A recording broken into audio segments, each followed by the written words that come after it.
चीन में अब तक का सबसे भयानक हवाई हादसा 21 मार्च 2022 को हुआ, जब चाइना ईस्टर्न एयरलाइंस की फ्लाइट MU5735 एक बोइंग 737-800 दक्षिणी चीन के ग्वांगशी क्षेत्र में पहाड़ों में दुर्घटनाग्रस्त हो गई। इस हादसे में विमान में सवार सभी 132 लोग मारे गए, जिसमें 123 यात्री और 9 चालक दल के सदस्य शामिल थे। यह घटना न केवल चीन के लिए बल्कि वैश्विक विमानन इतिहास में भी एक गहरे दुख और रहस्य का प्रतीक बन गई। इस दुर्घटना ने कई सवाल खड़े किए। क्या यह तकनीकी खराबी थी, मानवीय गलती थी या कुछ और? आज तक इसका पूरा सच सामने नहीं आया है, लेकिन इसकी कहानी को समझने के लिए हमें इसके हर पहलू को गहराई से देखना होगा। यह कहानी उस दोपहर से शुरू होती है जब फ्लाइट MU5735 ने कुनमिंग के चांगशुई अंतर्राष्ट्रीय हवाई अड्डे से ग्वांगझू के बायुन अंतर्राष्ट्रीय हवाई अड्डे के लिए उड़ान भरी। समय था दोपहर 11 बजे और मौसम साफ था। यह एक नियमित उड़ान थी जो दक्षिण पश्चिमी चीन के युन्नान प्रांत से ग्वांगडोंग प्रांत के एक बड़े शहर की ओर जा रही थी। बोइंग 737-800 उस समय का एक भरोसेमंद और व्यापक रूप से इस्तेमाल किया जाने वाला विमान था। इसकी उम्र 7 साल से भी कम थी। इसे जून 2015 में चाइना ईस्टर्न एयरलाइंस को डिलीवर किया गया था। चालक दल में 3 पायलट थे, जिनमें से एक कैप्टन जांग जेंगपिंग देश के सबसे अनुभवी पायलटों में से एक थे, जिनके पास 31,769 उड़ान घंटों का अनुभव था। उनके साथ कैप्टन यांग होंगदा और सेकंड ऑफिसर नी गोंगताओ थे। सब कुछ सामान्य लग रहा था। विमान ने अपनी क्रूजिंग ऊंचाई लगभग 29,000 फीट पर उड़ान भरी। यह ऊंचाई लंबी दूरी की उड़ानों के लिए आम है, जहां विमान ईंधन की बचत करते हुए स्थिर गति से उड़ता है। उड़ान का पहला घंटा बिना किसी परेशानी के बीता, लेकिन दोपहर 2:17 बजे के आसपास कुछ ऐसा हुआ जिसने इस सामान्य उड़ान को एक भयानक त्रासदी में बदल दिया।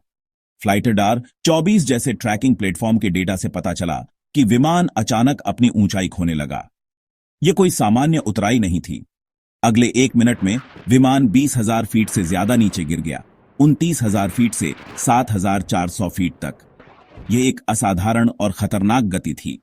फिर करीब 15 सेकंड के लिए यह 1,200 फीट ऊपर चढ़ा, जैसे कि कोई इसे नियंत्रित करने की कोशिश कर रहा हो। लेकिन इसके बाद यह फिर से नीचे की ओर गोता लगाने लगा और इस बार यह रुका नहीं। दोपहर 2:23 बजे विमान गुआंगशी के वुंझू शहर के पास तेंग काउंटी में एक पहाड़ी इलाके में लगभग 90 डिग्री के कोण पर धरती से टकराया। यह टक्कर इतनी तेज थी कि विमान ध्वनि की गति के करीब पहुंच गया था। जमीन से टकराते ही यह टुकड़े टुकड़े हो गया और एक बड़ा विस्फोट हुआ। आसपास के जंगल में आग लग गई, जो नासा के सैटेलाइट चित्रों में साफ दिखाई दी।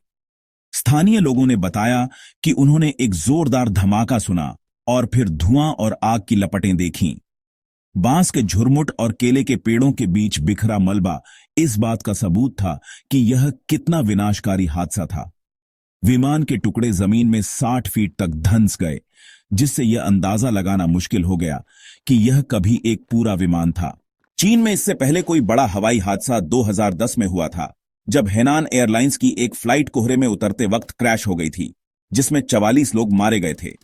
लेकिन MU5735 का हादसा उससे कहीं ज्यादा भयावह था। यह 1994 के बाद देश का सबसे घातक हवाई हादसा था, जब चाइना नॉर्थ वेस्ट एयरलाइंस की फ्लाइट 2303 में 160 लोग मारे गए थे। इस घटना ने न केवल चाइना ईस्टर्न एयरलाइंस के इतिहास को बल्कि पूरे देश के विमानन रिकॉर्ड को प्रभावित किया। पिछले 2 दशकों में चीन का हवाई सुरक्षा रिकॉर्ड मजबूत रहा था, लेकिन इस हादसे ने उस छवि को धक्का पहुंचाया। हादसे की खबर फैलते ही बचाव कार्य शुरू हो गया। 600 से ज्यादा आपातकालीन कर्मचारी, जिसमें अग्निशामक, पुलिस और चिकित्सा टीमें शामिल थीं, घटनास्थल पर पहुंचे। पहाड़ी इलाका और घना जंगल बचाव को मुश्किल बना रहा था। बारिश की भविष्यवाणी ने स्थिति को और जटिल कर दिया। अग्निशामकों ने सबसे पहले जंगल की आग को बुझाया, जो विमान के टकराने से फैल गई थी। लेकिन जब वे मलबे तक पहुंचे तो उन्हें कोई जीवित नहीं मिला। अगले दिन तक यह साफ हो गया कि इस हादसे में कोई भी बच नहीं पाया था। शनिवार की रात को अधिकारियों ने आधिकारिक तौर पर पुष्टि की कि सभी 132 लोग मारे गए थे। बाद में डीएनए विश्लेषण से 120 पीड़ितों की पहचान की गई। चाइना ईस्टर्न एयरलाइंस ने तुरंत अपनी सभी बोइंग 737-800 फ्लाइट्स को ग्राउंड कर दिया। यह एक बड़ा फैसला था, क्योंकि उनके पास 109 ऐसे विमान थे जो उनकी कुल 600 विमानों की फ्लीट का एक बड़ा हिस्सा थे। कंपनी ने अपनी वेबसाइट को काले सफेद रंग में बदल दिया, जो शोक का प्रतीक था। चीन के राष्ट्रपति शी जिनपिंग ने तत्काल जांच के आदेश दिए और कहा कि बचाव के लिए हर संभव प्रयास किया जाए। साथ ही उन्होंने नागरिक उड्डयन क्षेत्र में सुरक्षा जांच को सख्त करने को कहा। यह शी जिनपिंग के लिए एक महत्वपूर्ण साल था, क्योंकि वह कम्युनिस्ट पार्टी कांग्रेस में तीसरे कार्यकाल की तैयारी कर रहे थे। इस हादसे ने उनकी सरकार के सामने एक नई चुनौती खड़ी कर दी। जांच की जिम्मेदारी चीन की नागरिक उड्डयन प्रशासन CAAC को दी गई। इसमें बोइंग, इंजन निर्माता CFM इंटरनेशनल और अमेरिका की national transportation safety board NTSB भी शामिल हुई, क्योंकि विमान अमेरिकी डिजाइन का था। जांच का पहला लक्ष्य था ब्लैक बॉक्स ढूंढना, फ्लाइट डेटा रिकॉर्डर और कॉकपिट वॉइस रिकॉर्डर जो हादसे का कारण बता सकते थे। 23 मार्च को पहला black box cockpit voice recorder मिला, लेकिन यह बुरी तरह क्षतिग्रस्त था। 4 दिन बाद 27 मार्च को दूसरा black box flight data recorder मिला। दोनों को विश्लेषण के लिए वॉशिंगटन भेजा गया। इनसे उम्मीद थी कि यह पता चलेगा कि आखिर वह विमान क्यों और कैसे नीचे गिरा, लेकिन ब्लैक बॉक्स मिलने के बावजूद जांच आसान नहीं थी। विमान का लगभग पूरा ढांचा नष्ट हो चुका था। बचाव कर्मियों ने 49,117 टुकड़े बरामद किए, जिनमें इंजन, लैंडिंग गियर और विंग के हिस्से शामिल थे। ये टुकड़े इतने छोटे और बिखरे हुए थे कि विमान की मूल शक्ल को फिर से बनाना मुश्किल था। विशेषज्ञों का कहना था कि इतनी तेज गति से और सीधा टकराव बहुत कम देखा जाता है। आमतौर पर विमान अपने आप को स्थिर करने की कोशिश करते हैं, लेकिन यहां ऐसा कुछ नहीं हुआ। यह सवाल उठा कि क्या कोई तकनीकी खराबी थी या कॉकपिट में कुछ ऐसा हुआ जिसने इसे नियंत्रित किया। हादसे के कई सिद्धांत सामने आए। कुछ विशेषज्ञों ने कहा कि यह एक तकनीकी खराबी हो सकती थी, शायद इंजन फेल हुआ या फ्लाइट कंट्रोल सिस्टम में गड़बड़ी हुई। बोइंग 737-800 का सुरक्षा रिकॉर्ड मजबूत था, लेकिन अतीत में इसके साथ छोटी मोटी समस्याएं हुई थीं। उदाहरण के लिए, कुछ पुराने विमानों में विंग के हिस्सों में दरारें मिली थीं, लेकिन यह विमान नया था। दूसरा सिद्धांत था कि यह आतंकवादी हमला हो सकता था, लेकिन मलबे में विस्फोटक के कोई निशान नहीं मिले और न ही कोई समूह इसके लिए जिम्मेदारी लेने आया। तीसरा और सबसे विवादास्पद सिद्धांत था कि यह जानबूझकर किया गया, शायद पायलट ने ऐसा किया हो। पायलटों पर शक इसीलिए भी गया क्योंकि विमान का गोता इतना सटीक और नियंत्रित लग रहा था। विशेषज्ञों का कहना था कि इतना सीधा नीचे गिरना तभी संभव है जब हॉरिजॉन्टल स्टेबलाइजर पर लगातार दबाव डाला जाए। यह स्टेबलाइजर विमान की नाक को ऊपर या नीचे करता है। अगर कोई तकनीकी खराबी नहीं थी, तो क्या कॉकपिट में कोई ऐसा फैसला लिया गया?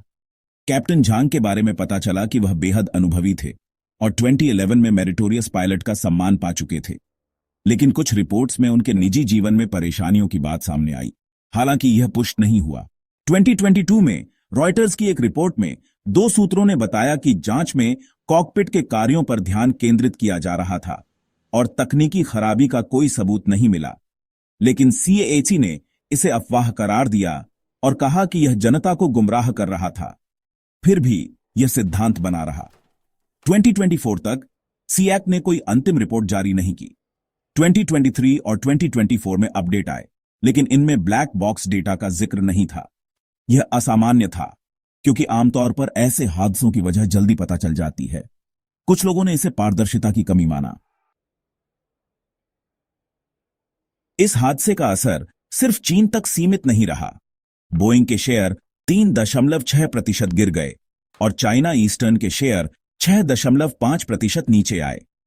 कंपनी ने पीड़ितों के परिवारों के लिए हॉटलाइन शुरू की और उनकी मदद के लिए टीमें भेजीं, लेकिन परिवारों को जवाब चाहिए थे जो उन्हें नहीं मिले।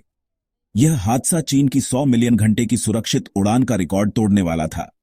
इसके बाद विमानन नियमों में बदलाव की बात उठी, लेकिन सवाल वही रहा, यह हुआ क्यों?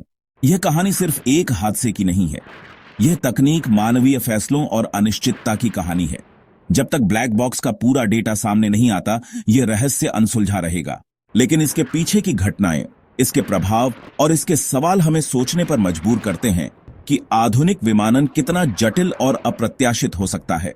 इस हादसे की कहानी को और आगे बढ़ाने के लिए हमें इसके बाद की घटनाओं, जांच की प्रक्रिया और इसके सामाजिक व वैश्विक प्रभावों पर गौर करना होगा।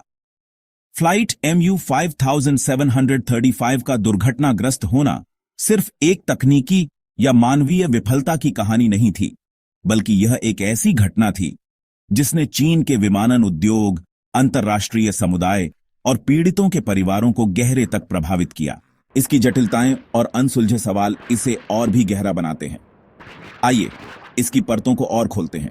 हादसे के तुरंत बाद घटनास्थल पर जो दृश्य सामने आया वह दिल दहला देने वाला था।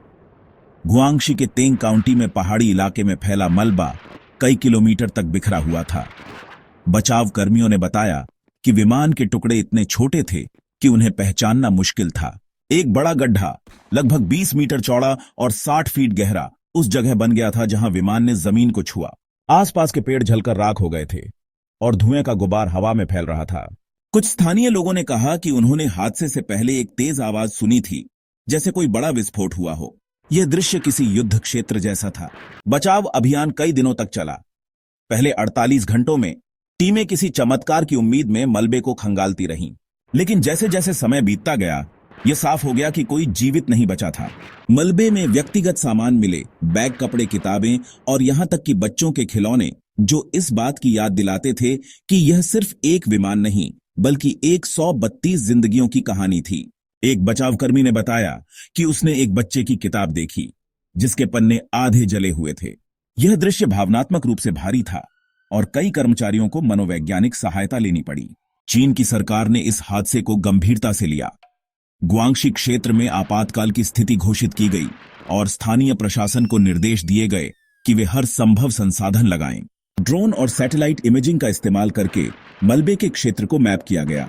26 मार्च तक लगभग 24,000 टुकड़े बरामद हो चुके थे और अगले हफ्ते तक यह संख्या दोगुनी हो गई। इनमें से कुछ टुकड़े इतने महत्वपूर्ण थे कि वे जांच के लिए सुराग दे सकते थे, जैसे इंजन का एक हिस्सा और कॉकपिट का एक पैनल। लेकिन सबसे जरूरी थे ब्लैक बॉक्स, जो हादसे की पूरी कहानी बता सकते थे।